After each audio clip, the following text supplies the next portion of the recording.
Donc, c'est dommage, c'était une très belle introduction que nous avons faite jusque-là et qui vous rappelait d'où on venait et où est-ce qu'on va. Et en fait, aujourd'hui, alors effectivement, on a fait cette migration de nos cours, on a enseigné à distance, on a vu les limites de l'asynchrone et surtout, on a vu la notion du temps. Je pense que vous en avez fait l'expérience, mais qu'on soit clair, le temps à distance ou le temps en présence, c'est pas le même temps. Il passe pas pareil, on peut pas l'utiliser de la même façon. Je pense que si qui c'est qui en a parlé de la relativité du temps, je pense qu'on pourra écrire encore des choses là-dessus. On n'a pas besoin d'une machine à remonter le temps, parce que je crois que personne ne veut aller en arrière. On sera assez tenté peut-être de partir un petit peu vers l'avant pour changer des choses.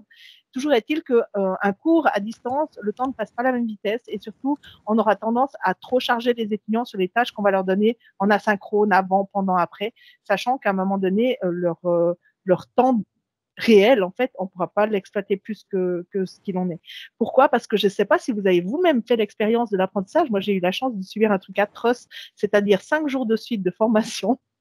Et en fait, alors que je croyais être vraiment très concentrée, que c'était un sujet qui m'intéressait énormément, en fait, on se rend compte qu'on est tout le temps distrait par des éléments qui, normalement, ne devraient pas intervenir parce qu'on est enfermé. Hein, il y a quand même un côté très positif, enfermé dans une salle de classe. Et soudain, vous avez le facteur qui arrive, vous avez un enfant qui rentre malade de l'école, enfin voilà, toutes ces choses qui arrivent, qui n'arrivaient pas avant quand vous étiez au travail pour de vrai, et vous vous laissez distraire même si vous ne le voulez pas. Vous avez le chat qui gratte, le truc. J'ai vu plein d'animaux de compagnie se promener parmi nos étudiants quand ils voulaient bien mettre la caméra. Donc, c'est vrai qu'il y a des distracteurs qui sont là, qui n'existaient pas avant. Et notre capacité d'attention face à un écran, elle n'est pas augmentée. Ça, c'est un peu un mythe peut-être, mais en tout cas, elle n'est pas multipliée. Donc, nous, on se retrouve maintenant, après cette année de tests, enfin, encore pas tout à fait une année, mais on y arrive. Moi, je me suis dit qu'on devait faire un événement quand même. On doit créer un truc. Il faut que j'y réfléchisse quand même, parce que faut qu'on fête soit le 13, soit le 16, je suis encore pas claire, mais il faut qu'on fête cette année quand même. On a appris tellement de choses. Vous avez subi tellement de cafés pédagogiques, vous êtes tellement contents de nous revoir régulièrement. Bref, aujourd'hui, on va parler de la participation active des étudiants. Et comme vous le voyez là, bah, quelque part, si on ne vous pose pas des questions activées, donc là, je vous ai demandé de lever la main si vous n'étiez pas d'accord qu'on enregistre. J'aurais peut-être dû faire l'inverse, ça aurait été moins stigmatisant s'il y avait qu'une seule personne qui aurait voulu empêcher cet enregistrement. Et là, je vous pose la question, c'est est-ce que vous avez des soucis de participation avec vos étudiants? Alors évidemment, si je vous dis est-ce que vous avez des soucis, ça va être embêtant. Je vous dis, est-ce que tout se passe bien pour vous niveau participation des étudiants? Si tout se passe bien, alors ne faites rien. S'il y a quelques trucs, levez la main. Et moi, je lève la main. Je fais comme vous. Allez, hop, je lève la main. J'aurais pu dire de mettre un cœur, hein, mais en fait, le cœur, il dure pas assez longtemps. Moi, je crois qu'on a vraiment besoin d'une vraie main levée pour dire, voilà, aujourd'hui, on se pose vraiment des questions sur comment les engager durant la classe, un petit peu avant, un petit peu après, mais pas trop longtemps parce qu'on ne peut quand même pas les... Voilà, merci pour les mains levées. Donc, ça prouve qu'on peut engager des étudiants. Donc, la question, c'est de dire, bah voilà, le problème, il est connu. Il y a des particularités. Il faut que j'enlève aussi la main levée parce que ça paraît un peu particulier que je lève la main pour moi-même. On sait qu'on ne va pas pouvoir apporter les mêmes réponses en fonction de la taille de la classe qu'on a. Alors, j'ai dit, plutôt que de donner un nombre sur les tailles de classe, moi, je suis partie des vêtements. J'ai dit, il y a les XS. Hein. Pour la filière économie, c'est les classes germanophones, si jamais. Donc, c'est moins de 10 étudiants. Après, vous avez les S, les M, les L, les XL, les XXL, et puis après, vous pouvez ajouter autant de X que vous voulez. Et c'est vrai qu'en fonction du nombre d'étudiants que vous avez, bah, il n'y aura pas la même réponse à apporter. En fonction du nombre de fois que vous voyez cette classe durant le semestre, ce ne sera pas la même réponse. Et en fonction de la durée de l'intervention que vous avez à chaque fois, bah, ce ne sera pas la même réponse. Donc, en gros, bah, comme pour tout en pédagogie, il n'y a pas une seule réponse unique. Et heureusement, finalement, c'est ce qui fait le bonheur de tout ce qu'on peut créer là autour. Ça veut dire que c'est à vous, après, une fois qu'on vous aura donné quelques pistes, de les imaginer en fonction de votre contexte, qui va être variable. Parce que peut-être qu'un jour, vous avez une grande classe, le lendemain, une petite, etc. Donc, on doit être capable d'adapter tout ça. Un point d'attention à avoir aussi, c'est sur ces caméras. Alors nous, notre métier, maintenant je me suis rendu compte que j'avais un métier auto-centré en fait. Notre métier, c'est de se mettre en scène devant les étudiants et de parler. On est payé pour parler. Moi, je trouve que quand même il y a un petit côté sympa. Mais ça veut dire qu'on a signé, quand on est devenu enseignant, on a signé d'être d'accord de parler devant des gens qui se connectent. Alors en principe, on les voit. Hein. Ça peut-être ce qui change, c'est que là, on voit des lettres. On ne sait pas tout à fait qui se trouve derrière ces lettres, mais c'est pas grave. Et là, soudain, on se rend compte qu'on demande aux étudiants de faire le même métier que nous, c'est-à-dire d'être d'accord qu'on les regarde en face à face dans une caméra. Et en fait, il y a un côté très anxiogène. Alors, tout le monde a dit oui, mais on peut voir chez eux, tout ça. Mais bon, je dis, moi, je regarde chez Sébastien, c'est joli, mais ça ne me semble pas tout à fait réel. Donc, c'est-à-dire que ça, on peut le cacher.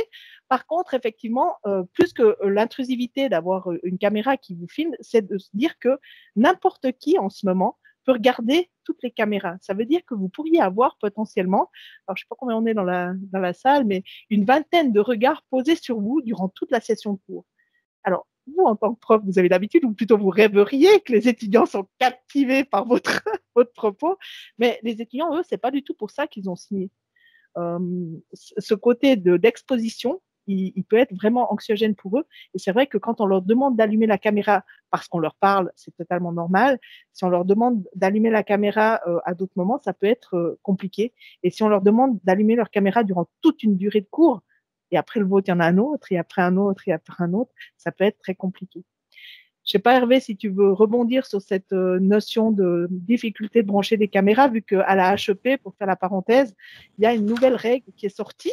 Hein. Oui, alors c'est juste qu'à la Haute École pédagogique du Valais, suite à des demandes de certains enseignants ou des plaintes de certains enseignants, et puis aussi une observation de comportement assez particulier chez les étudiants, notamment des étudiants, semblerait-il, qui avaient des comportements frauduleux face à Teams, c'est-à-dire qu'ils semblerait-il avaient des activités rémunérées durant les cours, et puis ils faisaient semblant d'être en cours en étant simplement présents à ce moment-là. Donc il y a une décision institutionnelle de dire on oblige les étudiants à allumer la caméra. On peut trouver ça bien ou pas bien. Je ne suis pas là pour juger, je suis juste là pour expliquer une réponse institutionnelle. Il me semble que c'est une réponse administrative. Et puis, on a déjà quelques réponses de la part de Nathalie qui posent sur sur cette différence qui a trait à ce qu'on appelle dans la littérature la fracture numérique, ou ces fractures sociales qu'on voit aujourd'hui à cause du télétravail. On n'a pas tous des environnements qui s'y prêtent, le calme, un lieu adapté, une aisance avec l'outil et ainsi de suite. Donc là, ça peut poser quelques problèmes importants. Le fait effectivement que nous, on a signé pour être vus, mais pas eux, et c'est aussi comme ça en présence, hein. Eux, ils nous voient, mais eux ne se voient pas entre eux. Pour moi, c'est un souci pédagogique et puis on a une réponse administrative, donc c'est un peu problématique. Le fonctionnement de Teams, aujourd'hui, on a tous la caméra allumée, mais il n'y en a que 9 que je vois. Les autres, je continue à avoir des pins et puis des Smarties avec des lettres. Et puis, c'est pas sous le contrôle, c'est pas sous le contrôle des gens, hein, le fait que ce soit allumé ou bien pas, ou que ça passe ou pas ce truc. Donc, il y a un problème de fonctionnement sur Teams. Et puis, il y a une injonction paradoxale à ça, dans le sens, je vous rappelle, il y a une année, quand on a commencé à utiliser ce genre de truc, la réponse des informaticiens, c'était de dire attention, vous pouvez être en visioconférence, mais il faut demander aux étudiants d'éteindre la caméra parce que ça passera pas en termes de flux. On s'en rappelle plus de celle-là, mais on l'a dite à multiples reprises, éteignez vos caméras. Donc maintenant, on arrive avec une injonction qui est contraire. Maintenant, on peut la comprendre, et j'insiste lourdement, je ne suis pas là pour la juger. Je trouve que c'est intéressant qu'il y ait une institution qui se positionne par rapport à ça, et puis qui laisse aussi dans sa position la liberté à l'enseignant de faire le choix d'allumer ou pas la caméra auprès de ses étudiants. Donc on a cette liberté à la HEP d'avoir cet élément. Il me semble que la réponse la plus appropriée, ce serait déjà d'exprimer ses besoins. Est-ce qu'on a besoin, nous, de voir les étudiants ou pas? Hier, j'avais 2 cours.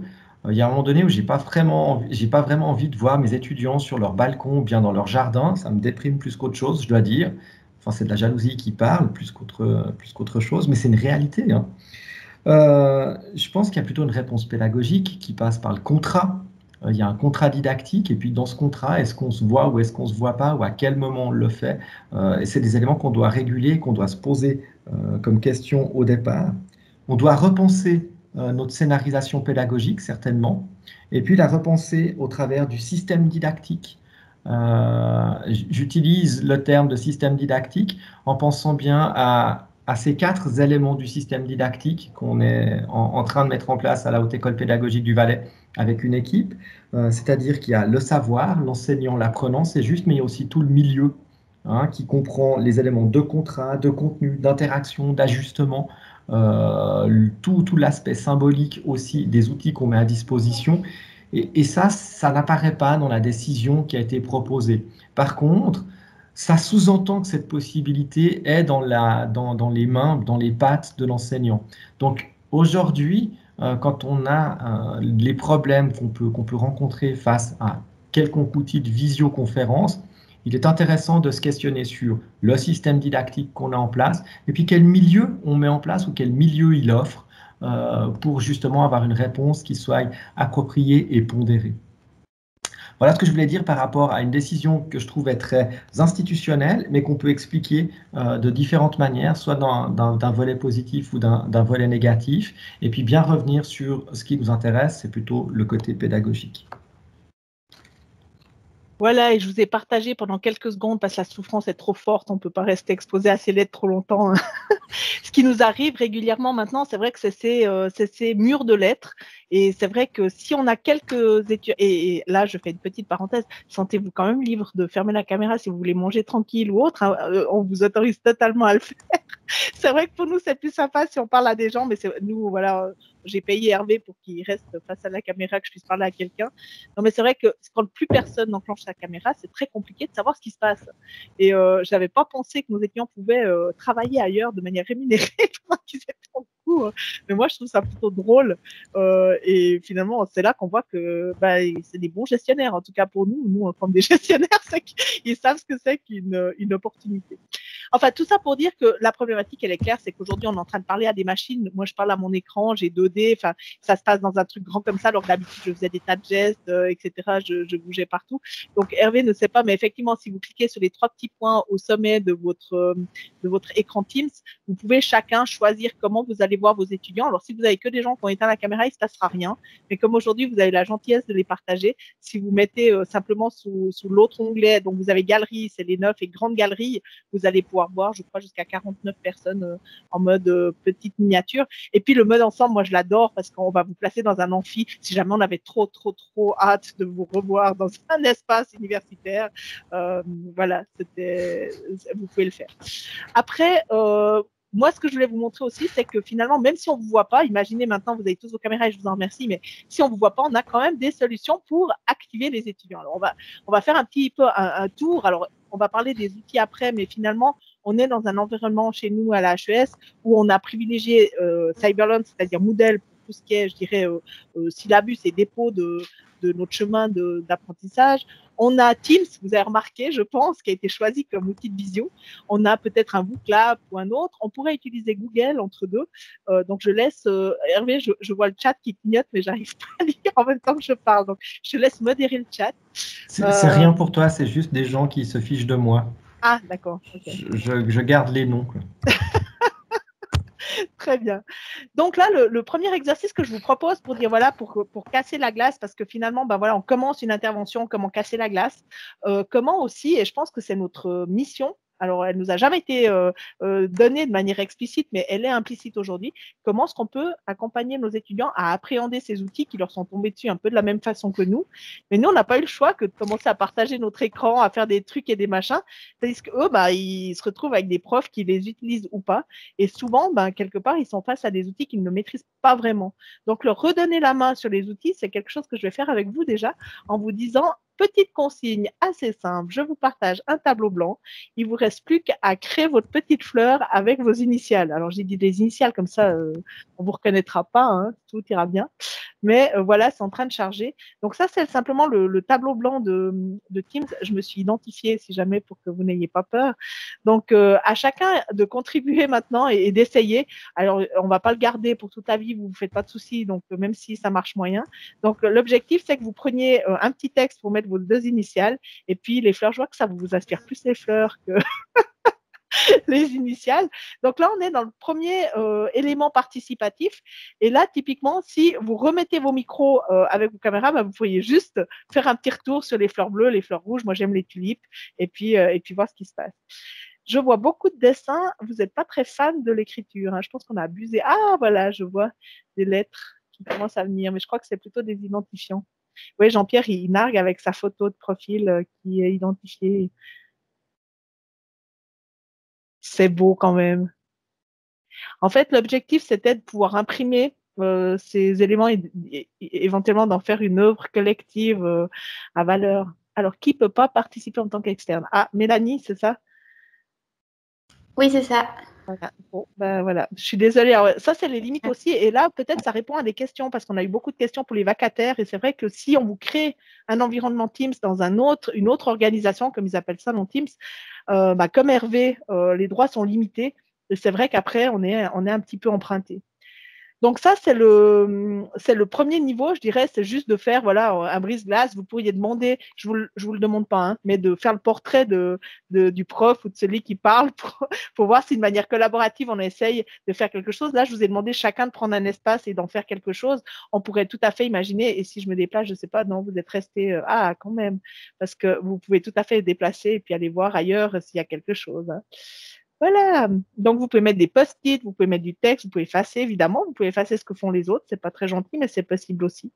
Donc, on est vraiment sur quelque chose de co-créé, sans limite. Et puis, alors, je dirais, ça doit pas avoir une valeur d'exhaustivité et à rester jusqu'à la fin de vos jours, parce que plus vous avez de monde, plus il y a un risque de collusion entre ce que veut dire quelqu'un et la censure que pourrait apporter quelqu'un d'autre. D'ailleurs, dans les pratiques discutables qu'on observe maintenant, c'est qu'il y a des petits malins parmi nos étudiants qui ont compris qu'ils pouvaient nous couper le micro. Il y en a qui s'amusent durant les cours à couper le. Ouais, alors ça fait rire un petit coup, mais ils peuvent couper le micro quand enfin on a un étudiant qui parle et on lui coupe le micro. Voilà, ça donne des petits moments assez compliqués. Et dernier élément que je voulais partager avec vous par rapport à ce tableau, il est très intéressant, il peut permettre vraiment beaucoup de choses. On peut le faire aussi sur Google, il n'y a pas de souci. Mais son apport aussi, c'est que en fait là, vous avez la version ultra light, je l'appelle comme ça, du whiteboard de Teams. Par contre, si vous allez télécharger l'application qui est gratuite et qui fait partie de la suite Office, vous avez beaucoup plus de fonctionnalités possibles, entre autres dans les marqueurs, dans ce que vous pouvez faire, dans ce que vous pouvez inclure, etc. Vraiment, l'application complète, vous avez, je ne sais pas si vous voyez, moi, c'est marqué « Ouvrir dans l'application ». Mais c'est pas gelé, je sais pas, vous avez aussi ça. Ben voilà, si vous ouvrez l'application, si vous installez l'application, ça vous permet vraiment d'avoir ce tableau blanc qui vous permet une petite interaction qui n'oblige pas les étudiants du tout à mettre leur caméra, mais qui permet de voir s'ils sont toujours avec vous et en faire quelque chose. Donc là, je reviens à ma présentation. Deuxième chose que j'ai essayé avec les étudiants, parce que pour moi, l'idée, c'est toujours de rendre des souris. Ah, pardon, avant que tu continues, on a une question. Oui. Oui, pardon, c'est moi Nathalie Salauda. Écoute, j'ai juste pas capté par rapport où on pouvait télécharger ou trouver ce tableau blanc. Alors, ce que j'ai fait moi pour vous le partager, en fait, j'ai partagé, comme tu partages ton écran, et puis tout à droite, c'est marqué tableau blanc. Donc ça, c'est le niveau 1, c'est que tu partages un tableau blanc. Okay. Et puis ensuite, ça doit être écrit en haut, ouvrir dans l'application. Et en fait, il fait comme quand vous ouvrez Word ou Excel, soit vous travaillez dans Teams, quand vous êtes dans Teams, soit il va vous ouvrir l'application. Et la première fois, je pense qu'il la télécharge. Là, je ne peux pas le reproduire. Teams devait régler. Alors, oui, mais je vois ce que tu dis quand tu essaies de partager, c'est marqué tableau blanc. Voilà. Tableau blanc, bah ouais. Okay. Merci. Et donc, le tableau blanc va rester tant que la réunion reste ouverte. Ça veut dire que quand on aura tous fini, on ferme. Si on reclique sur le lien, vous aurez ce magnifique tableau blanc. Si jamais vous voulez venir faire des print screens, ne vous gênez pas. C'est quand même quelque chose d'extraordinaire. Voilà. Donc, là, on n'a pas forcé, entre guillemets, les étudiants à mettre leur caméra, mais parfois, c'est quand même assez cool. Et moi, j'ai fait un petit exercice avec des étudiants en informatique. Je précise la filière parce que c'est clair que moi, j'ai un mythe sur les étudiants en travail social qui sont toujours d'accord de faire des trucs un peu funky. En informatique, on s'attend plutôt à des élèves, si c'est du 1, du 0, ça va bien, mais entre deux, voilà, c'est compliqué. Et en fait, je leur ai proposé de répondre à une question. Et la question, elle était super difficile. Il faut toujours rentrer quand on fait un icebreaker avec une question difficile. Je leur ai dit, est-ce que vous êtes plutôt Oreo? Vous voyez que c'est des Oreos, ou est-ce que vous êtes plutôt Chocolat? Alors, si vous êtes Oreo, vous devez vous mettre un fond d'écran qui a la couleur blanche. Et si vous êtes plutôt Chocolat, vous mettez ce que vous voulez, mais il ne faut pas qu'il y ait du blanc.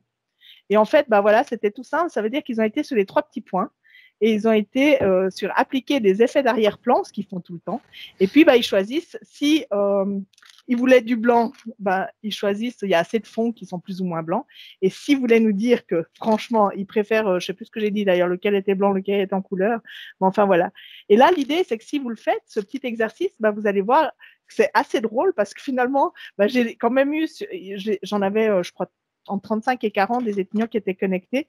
Et soudain, on a vu arriver, alors évidemment, les colorés, alors les ballons étaient faciles, il y avait aussi Minecraft, beaucoup.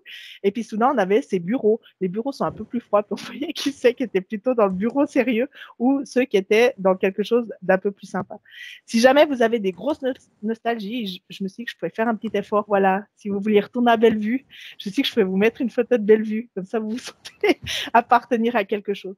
Et le fait de leur faire mettre un fond d'écran, ça a eu le double effet. Alors, ça leur a fait allumer les caméras, ça leur a appris à changer le fond s'ils l'avaient encore pas compris, mais franchement, ça c'est bon. Mais surtout, ça leur a rendu le sourire parce qu'en fait, il n'y avait aucun impact de rien. C'est pas grave si vous aimez pas les biscuits.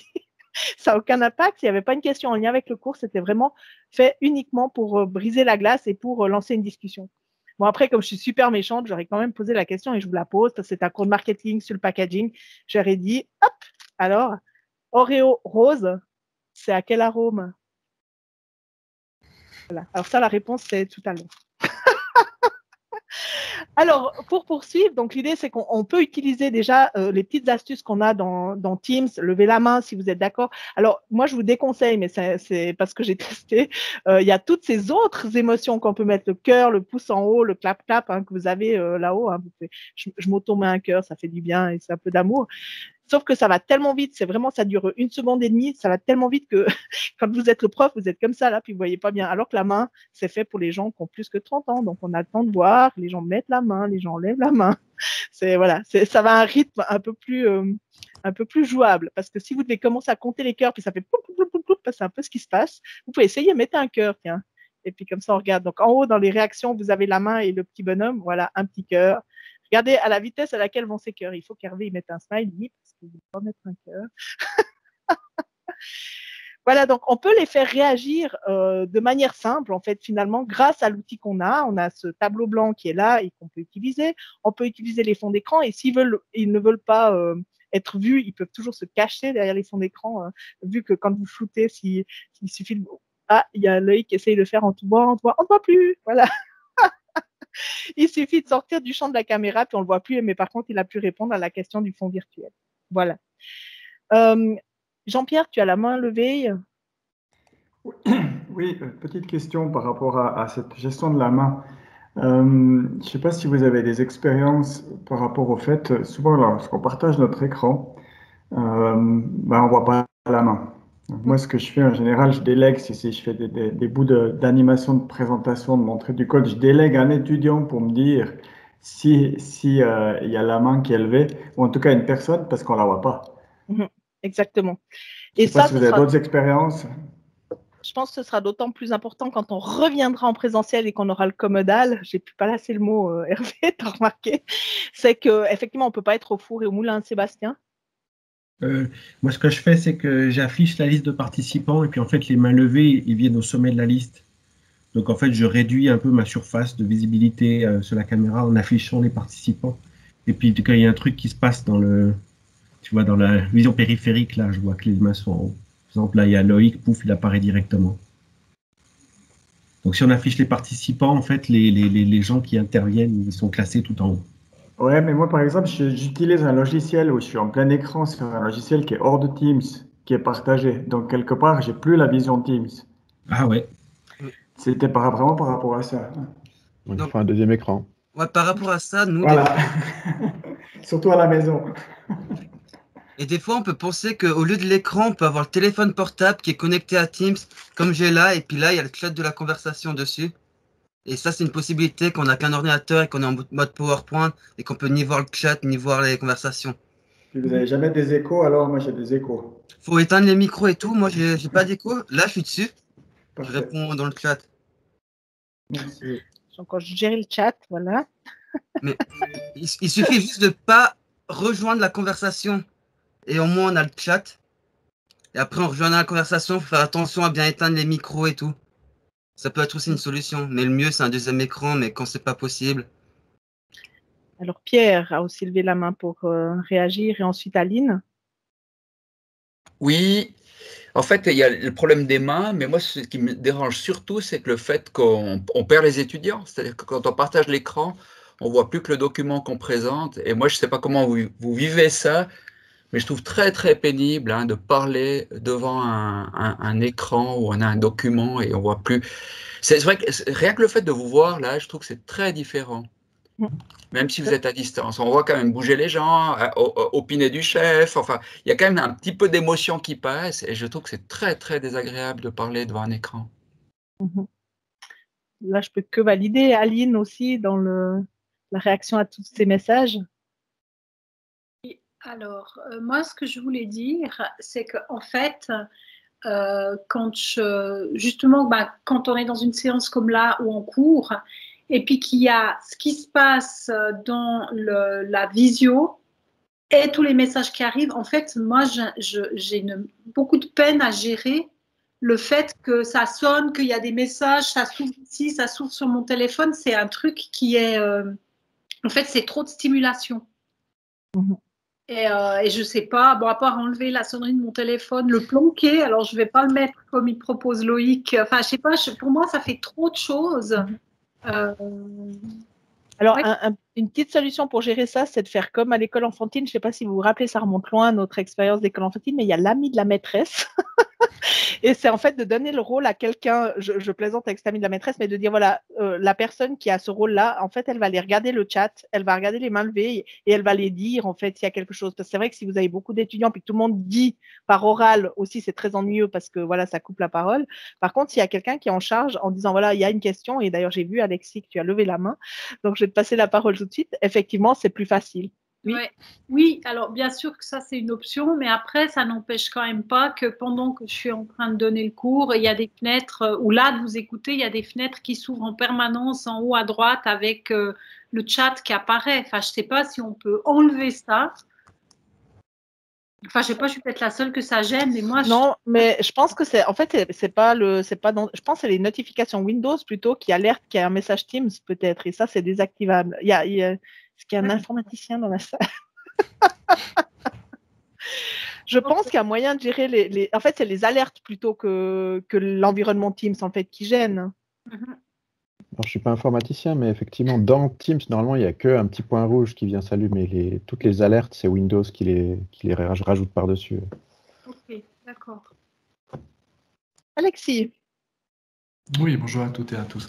C'était simplement pour dire, c'est la manière de partager l'écran qui fait qu'on ne voit pas les participants à gauche ou à droite. Si on partage l'écran 1, on n'a que notre PowerPoint qui est présenté. Par contre, si on partage le PowerPoint, on garde la structure de Teams, donc on voit les messages qui arrivent et puis on voit qui est présent. Et on a une vision qui est beaucoup plus globale, comme on l'a à peu près maintenant.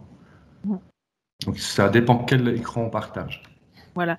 Et ce qui est aussi possible sur la gestion de l'écran, c'est de mettre un affichage avec Teams d'un côté, PowerPoint de l'autre sur son propre écran, même si on n'en a qu'un. Alors évidemment, ça devient plus petit, mais ça permet d'avoir une vision un peu plus complète, effectivement, sur ce qui se passe. Alors c'est clair que dans la vraie vie, normalement, on a notre PowerPoint, il est pas devant, il est derrière quand on donne le cours. Donc il nous ennuie moins. C'est vrai que là, il nous prend beaucoup de place et c'est pas nécessairement ce qui devrait prendre la place. Moi, je pars du principe aussi que vous pouvez sans autre aussi donner votre PowerPoint aux étudiants qui l'affichent eux-mêmes et vous donnez le cours. Et puis, on fait comme on avait, moi j'adore parler avec des collègues parce qu'on a un peu les mêmes références, c'est les livres musicaux où on avait la petite clochette qui faisait tourner la page. On dit voilà, slide suivant et puis on continue. Donc, c'est vrai qu'on est qu'en train de chercher des sparadraps, qu'on soit clair, pour essayer de simuler ce qui se passe en vrai dans une salle de classe et comment est-ce qu'on peut faire réagir les étudiants. Et là, je pense qu'on a déjà tous posé un constat, c'est qu'on a besoin d'interaction avec eux de manière à nous sentir un peu ce qui se passe, parce que tout ce qui est langage non verbal et émotionnel, peut-être pour reprendre Aline, on le voit plus tellement, hein, encore moins quand il n'y a pas de partage de caméra. Il y a Raphaël qui veut réagir. Non, pardon, moi je regardais là-bas, je n'ai même pas regardé. Pardon, oui. Alors, je vais le faire en attendant qu'ils finissent de mâcher. Super, mais Raphaël. C'était par rapport à ce que disait Pierre, toute la difficulté à gérer, enfin, puis toute la discussion qu'on a, cette difficulté qu'on a à gérer aujourd'hui PowerPoint. Pour ma part, effectivement, je fais comme Alexis. Je présente plus un PowerPoint en présentation, en mode présentation, mais je partage juste mon PowerPoint et puis je vais slide après slide. Et j'en suis au stade où aujourd'hui, je fais de moins en moins de PowerPoint. Je le faisais déjà de moins en moins en présence, c'était il y a une année. Parce que, objectivement, ce qu'on vit aujourd'hui comme étant difficile pour nous, ça fait des années que c'est chiant pour nos étudiants. Je ne sais pas si vous avez été à un colloque dernièrement, mais un vrai colloque où vous cogniez 8 heures dans la journée du PowerPoint. Moi, je sors explosé de ce truc. Et c'est ce qu'on inflige à nos étudiants. Donc là aussi, le côté pondérer l'activité et pondérer l'activité avec PowerPoint, je pense que ce n'est pas une mauvaise chose. Ça peut aussi jouer pour une interactivité. Alors, Raphaël, c'est bon? Oui, alors par rapport à ça, je voulais aussi rebondir sur ce qu'avait dit Alexis. Parce que si je ne m'abuse, quand on partage son PowerPoint comme ça, on n'a plus aucune possibilité d'interagir avec les slides. Je veux dire par là, on ne peut pas pointer le pointeur laser, on ne peut pas gribouiller sur le slide. Moi qui suis très visuel, j'ai besoin de gribouiller sur des slides quand je donne un cours, et puis avec ça, j'y arrive pas. Mais si vous connaissez un moyen de le faire, je suis preneur. Je trouve aussi que pour les étudiants, avoir un pointeur laser qui se déplace sur le slide, ça permet plus facilement de savoir où en est le présentateur. J'ai tendance à beaucoup parler autour des slides, ce qui fait que je peux vite perdre les étudiants si je ne leur montre pas où j'en suis dans ma liste de plus. Jean-Manuel. Oui, en fait, je voulais dire en fait, moi, j'utilise beaucoup le pointeur. Ça permet vraiment de montrer de quoi on parle. Puis ça rend beaucoup plus dynamique. C'est incroyable entre un slide et puis un pointeur qui se balade. Ça change tout. D'ailleurs, quand on va à une conférence, on a toujours le pointeur pour indiquer au public en fait de ce dont on parle. Et puis j'écris beaucoup en fait. Alors d'habitude, je fais tout au tableau noir. Mais j'ai pas de tableau noir. Alors je réécris ce qui est sur le slide. Et je le réécris parce que du coup, c'est plus lent, les étudiants voient. Donc, ça, c'est vrai que moi, j'arriverais pas à vivre avec juste les slides. Donc, et ça permet de rendre plus vivant le PowerPoint. Voilà. Bon, je pense qu'on cherche des pistes. Raphaël, c'est un reste de main levée ou c'est un remain levé? J'adore poser cette question. On a quand même on a un vocabulaire maintenant. Alors, est-ce que la main est toujours levée ou est-ce que la main... C'était un reste de main. Voilà. Sébastien. Oui, bon, déjà, je n'ai pas la caméra parce que je suis en train de manger ma purée. Mais voilà, c'est vrai qu'on parle, tu vois, d'interactivité ou on parle de participation active, ce qui est quand même... un peu tautologique comme truc. Enfin, si tu participes, c'est que tu es actif, sinon c'est que tu participes pas. Donc ça pose la question de qu'est-ce qu'il est en train de faire, lui, en périphérie, s'il participe pas. Mais n'empêche qu'il y a quand même la question du sens de la participation, ou le sens de l'interactivité. C'est vrai que là, on a des outils qui sont très... On parle de pointeur, c'est rigolo, ça fait réagir les chats aussi, tu vois, les pointeurs. Mais c'est assez... En fait, la participation, c'est un peu comme quand tu craques une allumette, quoi. C'est-à-dire quand tu as un stimulateur, ça brûle fort, mais si derrière, il n'y a pas le sens de l'activité, ça s'éteint très vite. Donc, il ne faut pas non plus qu'on tombe dans le piège, tu vois, de créer des brises-glaces qui sont complètement déconnectées de ce qu'on enseigne. Peut-être l'interactivité, il faut aussi qu'elle se pose la question du sens et de créer l'étonnement qui permet de rentrer dans l'enseignement, en fait. Si, tu vois, créer l'étonnement. Créer l'action qui est alignée avec ce que tu vas enseigner derrière. Et ça, c'est un truc on n'est pas encore assez mûr pour aller dans ce machin-là parce qu'on a encore l'obstacle technique. Tu vois, on est en train de parler de main, on est en train de parler de cœur et tout ça, parce qu'on en est encore là. Mais néanmoins, on va devoir se poser cette question ensuite, quoi. C'est quoi le sens de les mettre en mouvement? C'est pourquoi faire? Est-ce que c'est juste pour, tu vois, capter l'attention pour qu'ils tournent le regard vers toi? Mais on va se trouver vers les mêmes problématiques derrière, avec un PowerPoint où on voit personne, avec la participation qui va piquer en flèche derrière. Donc il y a encore la question du sens à creuser, à mon avis. Hervé veut réagir à ton propos fort pertinent. Oui, ça revient exactement à la question du milieu en didactique, c'est-à-dire qu'est-ce qu'on offre aux gens qui peut supporter l'apprentissage ou qui va supporter ou aider à l'apprentissage. Donc c'est clair que c'est mieux qu'ils soient un peu actifs, mais ils doivent être actifs ça doit donner du sens et puis ça doit être une activité qui est structurée et décidée par l'enseignant. C'est comme quand on était en présence il y a quelques temps, enfin il y a une année bientôt, quand on posait une question, elle était gérée en amont, la question. Elle n'arrivait pas à... Comme ça, tout à coup, j'ai une question, je vais leur poser une question, ça tombe à plat, ce genre de choses.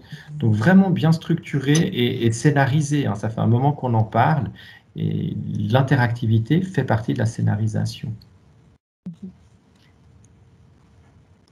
Alors, je lis juste ce que nous dit Jean-Pierre, effectivement, l'interaction. Alors, je pense qu'il y a plusieurs éléments qui sont intéressants. L'icebreaker, là, c'était vraiment, effectivement, c'était boum, on allume l'allumette, j'aime beaucoup cette métaphore. Et effectivement, l'idée, c'était pas d'aller très loin dans ce qu'on voulait en faire et le sens qu'on voulait donner. Donc, moi, je vous propose de repartager mon écran et de vous amener sur un petit exercice qui, cette fois, utilise un outil qu'on a maintenant à disposition dans nos institutions, qui est Booclap. Et l'objectif, c'est d'aller capter chez vous de l'information. Alors, ce qu'on pourrait faire avec nos étudiants, de savoir si on a été clair ou de savoir si ils ont bien tout l'ensemble de ce qu'on voulait leur amener. Là, je vous propose simplement de prendre soit votre téléphone et de taper booclap.com/ et vous marquez la créativité. Je vois le message de Jean-Pierre. Donc, Jean-Pierre, on n'est pas tous en train de manger, donc il nous donne vraiment envie. Mais les saucisses, c'est la purée, voilà. Alors, CPP 2021, en fait, qui est le code, et ça vous permet de donner, et ça, c'est vraiment un outil de génération. Alors, pas d'idée, parce que l'idée, c'est plutôt que vous nous fassiez un rapport sur ce que vous faites réellement actuellement. Et puis, voilà, qu'est-ce que vous utilisez aujourd'hui comme outil pour participer en classe. Alors, on a déjà parlé de Teams, qui vous permet un petit peu d'interaction, qui vous permet aussi de questionner vos étudiants, qui rapidement peuvent vous donner un feedback. On a parlé du tableau blanc aussi, qui est un outil supplémentaire de Microsoft. Là, on a Booclap. On a, qu'est-ce qu'on peut faire? Leur demander de mettre des fonds d'écran qui permettent d'identifier des rôles qui porteraient. C'est aussi quelque chose qui a du sens. Moi, ce que j'ai même fait, vu que moi, j'enseigne le marketing, donc on peut aller un petit peu plus loin, ils devaient créer leur logo. J'aurais demandé de personnifier les groupes, que je reconnaisse les groupes, parce que je sais pas comment vous faites vous, mais comme vous avez trop d'étudiants, à un moment donné, c'est très difficile de les identifier. Par contre, ils ont tous la même couleur quand vous voulez les mettre ensemble. Moi, j'y arrive. Voilà, donc c'est des éléments qui sont intéressants. Donc là, on regardera, donc ce sera ouvert pour vous, on vous partagera les résultats. Ce qui est intéressant aussi et qui vous permet aussi d'engager vos étudiants, c'est de diviser les groupes. Et on a maintenant l'outil, alors moi je dis Breakout Rooms, mais je crois qu'il a un autre nom chez Teams qui s'appelle Salle pour petits groupes.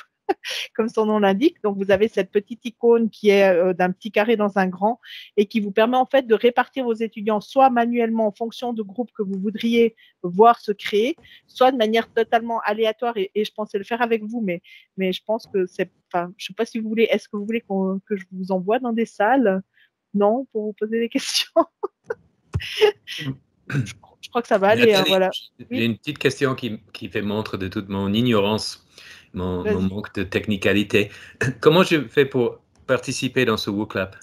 Alors, il y a le lien qui est au sommet, donc soit sur ton téléphone, soit sur un onglet de ton ordinateur, booclap.com/cpp2021. Je l'ai mis dans la conversation, si jamais, merci. Léonard. Ah, ok. Ça, et puis, ça pose toujours problème, un mot de passe.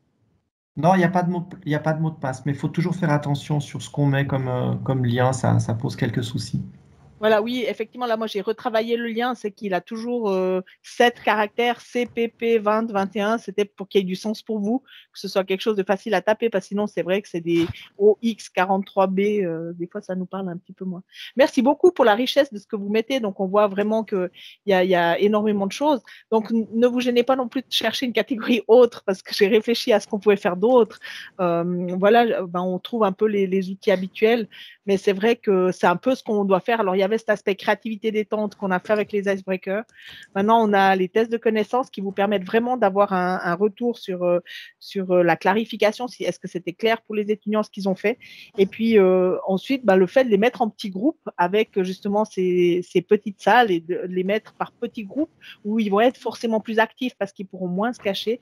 Ça vous permet en fait d'avoir une rétroaction. Enfin, vous pouvez voir s'ils s'approprient.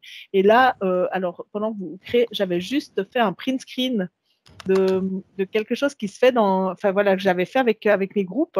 En fait, là, vous voyez qu'ils avaient été répartis. Enfin, je montre avec le doigt, mais en fait, vous voyez rien. Ils étaient répartis en 7 réunions d'à peu près 5-6 étudiants. Et en fait, je leur avais demandé simplement de renommer la réunion avec ce qu'ils devaient analyser, l'environnement technologique, naturel, économique, etc. Alors évidemment, il y en a toujours un ou deux qui n'ont pas compris la consigne et on se retrouve avec une nouvelle réunion de canal. Donc, je ne sais pas de quoi ils traitaient. Mais par contre, ce qui est très intéressant, c'est que quand vous avez 7 groupes, le seul moyen que vous avez, vous, de savoir ce qui se passe, c'est de passer de groupe en groupe. Par contre, si vous leur dites de partager dans le chat des éléments qu'ils sont en train de trouver, en fait, moi, je voyais assez rapidement s'ils étaient sur la bonne piste ou bien s'il y avait un groupe où il fallait aller contrôler ce qui se passait pour les aider. Par exemple, il y avait l'environnement démographique. S'ils ne trouvaient pas d'infos, je pouvais les aiguiller sur des sources où la démographie suisse était un peu analysée. Donc ça vous permet aussi d'avoir un regard assez intéressant parce que ça vous permet de voir tout ce qui se passe dans tous vos groupes, simplement avec ce qui se passe dans les chats. Je vois qu'il y a une main en l'air, je ne sais pas. Hervé, tu vas me dire s'il y a des mains en l'air. Oui, c'était moi, Nathalie, c'est Sophie. Voilà. Bonjour Sophie. Et j'ai une question par rapport à ça, parce que nous, on faisait aussi ça en créant les sous-salles, tu sais, les sous-canaux. Et puis quand tu fais les sous-canaux, en effet, quand ils discutent, quand ils s'écrivent des messages, tu vois tout, donc c'est assez pratique quand ils sont en sous-groupe. Mais est-ce que tu peux faire la même chose avec ces breakout rooms? Parce qu'on n'a jamais testé, et puis j'ai l'impression qu'ils partent, puis que si tu es plusieurs à donner le cours, en fait, tu vois plus rien. Comment tu fais pour voir quand tu les as mis en sous-salle? Pour savoir si tu peux passer. Alors ça, je ne sais pas si tu es co-organisateur, ça c'est un peu le problème. Hein. On ne peut pas tellement se passer les droits. La même chose dans WooClap, si jamais, petite parenthèse, c'est qu'il y en a un qui doit gérer l'environnement et on ne peut pas être 3 à se partager les droits. Alors honnêtement, quand il y a plusieurs personnes qui ont le rôle de prof, il faudrait le tester parce que je ne saurais pas le dire. Donc c'est qu'est-ce qu'ils voient des canaux en fait, c'est ça? Ouais, et puis même toi, tu vois, par contre, quand même, j'ai jamais testé, la personne qui les lance dans les sous-salles, tu arrives à voir quand même les discussions de chacune. Mais que la personne qui lance, c'est ça? Oui, okay. C'est ça. En fait, tu peux rentrer, t'es administratrice. Mais en fait, on va tester, puis on vous redira si ça fonctionne ou pas. Il y a un problème avec les breakout rooms, si jamais, c'est le fait qu'on les lance, mais elles ne sont pas conservées de fois en fois. Donc, on doit les recréer à chaque fois. Donc ça, c'est un gros écueil, je dirais, de l'outil. C'est qu'il doit vraiment y avoir quelqu'un qui les gère. C'est difficile de faire le cours, enseigner, gérer toute la partie questions à distance, plus tous ces éléments. Donc les canaux, c'est des fois plus simple. On perd plus de temps, mais ça se retrouve de fois en fois. Notamment si on a des gens qui ont différents statuts, ils peuvent quand même aller, on peut gérer ces choses. Et parfois, alors oui, après, parfois, il y a des étudiants qui ne sont pas intégrés, il faut retravailler par après, ça c'est vrai. Voilà. Alors après, moi, on peut aussi leur faire confiance parce que moi, j'ai remarqué, on a eu tous les problèmes techniques. Je crois que maintenant, c'est la bonne nouvelle, c'est qu'après une année d'essais, erreurs, on a eu à peu près tous les problèmes techniques. Alors, première chose, c'est soyez indulgents avec vous-même et avec les autres parce que c'est vrai qu'on fait tous du mieux qu'on peut, mais voilà, on ne fait jamais plus que du mieux qu'on peut. Et ils trouvent toujours une solution en fait. Une fois qu'on a été complètement éjectés de Teams tous, je me suis rendu compte qu'eux avaient recréé en fait des espaces sur WhatsApp. Donc ils ont des solutions aussi. Alors c'est peut-être pas celle qu'on veut, c'est peut-être pas celle qui nous permet de suivre, mais finalement ils trouvent aussi des solutions. Et les faits de les laisser créer eux-mêmes les conversations dans notre équipe, ça leur donne une autonomie, ça leur permet de choisir avec qui ils veulent aller parce qu'ils rentrent, ils sortent. Maintenant ils ont compris comment faire entrer et sortir d'une conversation. Et puis, voilà, ils peuvent faire aussi un peu des choix. Et moi, je pense qu'on doit leur laisser aussi un peu d'espace de liberté. Une chose de sûre, je ne sais pas si c'est le mot de la fin, mais on approche quand même de ce qu'on voulait vous montrer, c'est que quel que soit le modèle que vous allez prendre, ça vous demande beaucoup d'anticipation. Il faut créer tous ces espaces, créer toutes ces configurations et être un peu à l'aise avec les outils. Donc là, je reviens juste sur mon book là pour voir tout. Oh, mais quelle richesse vous avez mis! C'est magnifique. Je me réjouis de voir ceux que je ne connais pas, mais je crois que j'en connais un certain nombre. C'est vrai que c'est extrêmement riche et intéressant. Moi, je suis contre l'uniformité. Est-ce que tu pourrais le partager, le book là? Je peux. Non, vous ne voyez pas les résultats, c'est ça? Je n'ai pas affiché les résultats. Exact. Ça. Ouais, voilà. C'est de le dire. Donc, je pense que si... Non, je n'affiche pas là. C'est joli comme ça. Et puis là, on peut bouger à part ça. Hein. Donc, si soudain vous n'êtes plus d'accord avec quelque chose, vous pouvez le déplacer. Là, vous voyez comment ça se passe. Donc, c'est des éléments qui sont assez sympas. On peut aussi, entre parenthèses, ça s'appelle l'outil brainstorming. On peut aussi voter pour ce qu'ont mis les autres en disant ouais, ça je trouve bien, ça je trouve moins bien, etc. Donc, c'est aussi un outil collaboratif qui est intéressant. Donc, peut-être, alors sans sans aller directement à la conclusion, nous, on va vous laisser sur un deuxième book club qui vous demandera ce que vous comptez faire, ce que vous aimeriez avoir comme café pédagogique. Est-ce qu'il faut qu'on approfondisse quelques outils, quelques pratiques? Là, on voulait vraiment faire un tour un peu, qu'est-ce qu'on peut faire? Donc, en gros, vous pouvez casser la glace, vous pouvez faire un peu de créativité, d'interactivité, vous pouvez tester les connaissances de vos étudiants, voir s'ils ont bien compris, s'ils ont bien, enfin, clarifié un petit peu ce que vous avez enseigné. Et puis, vous pouvez voir l'appropriation et les discussions quand ils sont entre eux, en discutant en petits groupes, pour voir s'ils sont capables de mettre en œuvre. Un moyen, évidemment, de voir s'ils ont participé, c'est de demander un rendu sous quelque forme qu'il soit. Ça peut être de dessiner une fleur, mais ça peut être quelque chose de plus élaboré. Et puis, effectivement, de garder à l'esprit qu'on ne doit pas toujours les engager, parce que moi, je dis, on a eu la génération 20 minutes. C'est comme ça que je les appelais. Parce que moi, je donnais des cours quand ils ont distribué gratos les 20 minutes en version papier les premières fois. Et j'étais tellement vexée qu'ils fassent des sudoku pendant que je parle.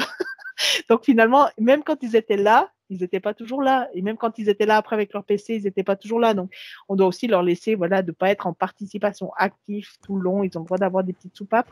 Donc tant que vous arrivez, je dirais, à motiver l'ensemble de la classe à faire quelque chose de sympa, ben, c'est déjà pas mal. Voilà. Est-ce que vous avez des questions particulières, des interrogations qu'on devait creuser? Je vais vous mettre sur la suite du book club. Hop. Voilà, ça c'est vos idées. Ici, ça nous intéresse beaucoup d'avoir vos idées pour les prochains cafés pédagogiques. On a le prochain, donc qui est prévu, publicité minute pub, Hervé, qui est prévu le 24 mars et qui traitera 100% de BookLab. On va creuser un petit peu qu'est-ce qu'on peut faire avec BookLab, avec des tests, des exemples. Ce sera un peu l'outil. Raphaël, qui a levé la main, pardon. Ouais, j'ai une question très triviale et technique. Est-ce que avec Teams, on peut partager des fichiers vidéo avec du son? Oui, tu peux le faire. Il faut juste faire attention dans ton partage, de bien partager le son. Quand tu partages le... Ça veut dire qu'au moment où on clique sur la flèche en haut, avant de choisir la fenêtre, il faut cliquer sur le son. Ouais. En haut, à gauche de la fenêtre. Je crois que c'est une coche qui n'existe pas avec des produits avec une pomme dessus. Exact. Voilà. Voilà. Donc, si vous avez un produit avec une pomme, il faut le jeter au profit d'un PC. Bah, là, clairement, et là, c'est peut-être l'aspect pédagogique, si vous devez partager une vidéo avec vos étudiants, à moins que ce soit une vidéo d'une minute 30, auquel cas ça demande trop de chenilles de le faire, mais sinon, déconnectez-vous, donnez-leur le temps de regarder la vidéo, reconnectez-vous, ça fait des petites pauses, des petites respirations. Ça, il faut aussi le penser parce qu'on a beaucoup parlé activité, mais pensez aussi qu'il faut faire des vraies pauses, il faut vraiment s'arrêter, les laisser se déconnecter, fermer, réfléchir, vraiment digérer un peu ce que vous leur avez dit, essayer de faire un calcul et pas continuer à donner. C'est vrai que c'est important aussi qu'ils puissent faire des pauses. Donc, une petite pause en disant, voilà, allez regarder cette vidéo, on en parle dans 5 minutes. Ça va? Surtout si vous avez une pomme. Alors, c'est vrai que si tu as une pomme, tu es obligé de passer par l'outil conversation pour autant que tout le monde ait à disposition l'outil conversation. Là, je t'ai perdu. Quoi, l'outil conversation? Bah, je veux dire, tu peux le mettre sur conversation, enfin mettre le lien dans la conversation, puis tout le monde va dessus, clique dessus, pour autant qu'ils aient l'outil. Hein. Quand on a des gens qui sont hors institution, on est souvent embêté avec cet élément-là.